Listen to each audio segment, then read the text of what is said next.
I want to wrap up here with kind of our version of the James Lipton questionnaire.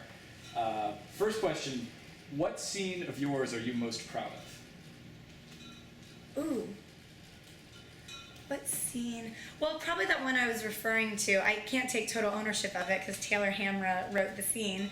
But, we collaborated on it and got to, kind of do it together.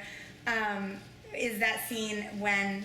I love that scene when Ryan breaks up with Kate and Lux comes asking at the worst time if Kate could take Tasha in.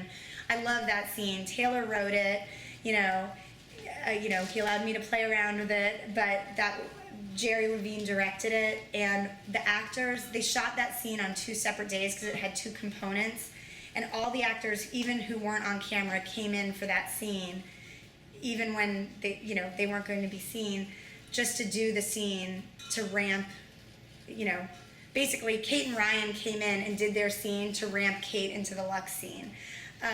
So Kerr came in kind of on his own time to do that. Sort just of to for do that. Emotional continuity. Yeah, to get Sherry to that point.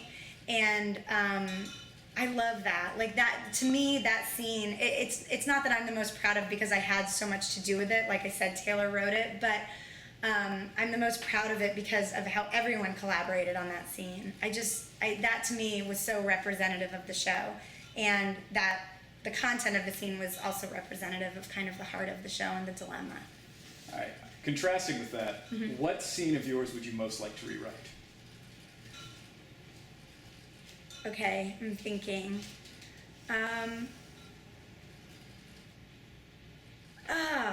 You know what? I don't know. You know what I would have liked? This isn't really a scene, but I would have liked to have more time to maybe craft the finale. We didn't know of Life Unexpected. Yeah, of Life Unexpected. We didn't know it was going to be a finale until the very last minute, and I just would have liked. I just watched the finale of Friday Night Lights again. Not that I'm comparing the two, but they wrapped so many things up, and it just felt so good. And I feel like we really had to do a tag at the end because the episode was already in prep when we found out we were canceled. So I would have liked to have had another shot at that whole episode, but not because of how it was written, just because. Because so it would serve a different purpose. Yeah, exactly. Okay. Now what line of dialogue do you wish you had written? And this can be anything, from your favorite movie, favorite TV show. It doesn't have to be limited to your shows. Well, anything from Friday Night Lights, but the first line when you said that popped in my head was when, Lila says to Riggins, something like, "What do you want?" And he says, "You." And she says, "What else do you want?" And he's like, "You." I like that line. Something like that. All right. In your writing, what has been the most self-indulgent thing you've done? Well, create these characters that seem like me. That feels pretty self-indulgent. See, I was going to guess casting Ben Lee in an episode. Are you a Ben Lee fan? You're totally right. Casting Ben Lee. Oh, definitely. I mean, that was good thinking.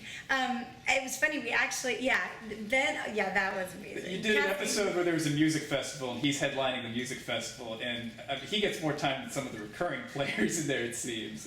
Yeah, that was dumb luck. But yes, we'd used so many of Ben Lee's songs, and casting Ben Lee, that was pretty indulgent. I would say less indulgent to cast Ben Lee and more indulgent that I made sure to fly up there while he was shooting. That was the most indulgent. Well, I would totally do that. It'd be like me. I'd be like, oh, yeah. Being at your own Ben Lee concert, I love Ben Lee more than anything. Are you kidding? I've been a fan of his music forever, and I mean that day was such a happy day. I was like, this is crazy. But the sad part, which was not self-indulgent, is I missed his whole performance because we were in a read-through.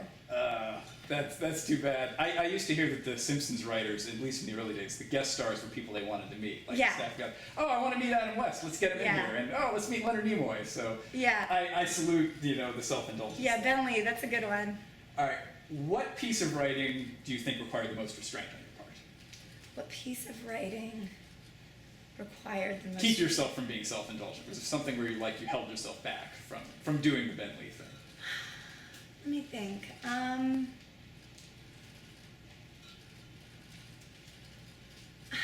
That's a good question. I don't know.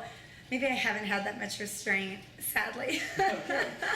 And then the final question, you'll love this one. What's your go-to karaoke song? Oh my God. Well, okay. I don't have one, but Ariel's is Gangster's Paradise. So she played Paige on Life Unexpected and Lexi on Vampire Diaries. I think I might steal her go-to karaoke song as my own because it's so funny. That's a good one, actually. Gangster's Paradise? That's Yeah. amazing. It's basically the best thing I've ever heard. So I think that's going to be my go-to as soon as... I have a vocal nodule, though, so I really can't sing. I saw all the Austin stuff from last week. Like, karaoke with the writers and everything. So Oh my God, so fun. But I will tell you, no one knew until the very end, Kyle Killen's song is Man, I Feel Like a Woman. Yeah. That's Someone has to have video of that somewhere. That was my self-indulgent thing with the Austin TV Festival. I said I'd go, or maybe it was with the Austin Film Festival. One of them, I said I'll go only if I get to meet Kyle Killen. So I was very happy I got to. It was Awesome. fun. All right, well, Nashville is on ABC Wednesdays at 10 this fall. Yep, we're taking over Revenge's slot, so Awesome. hopefully it'll do us well. Well, good luck, and thanks for sitting down with us today, Liz. It was a pleasure to meet you. Thank you.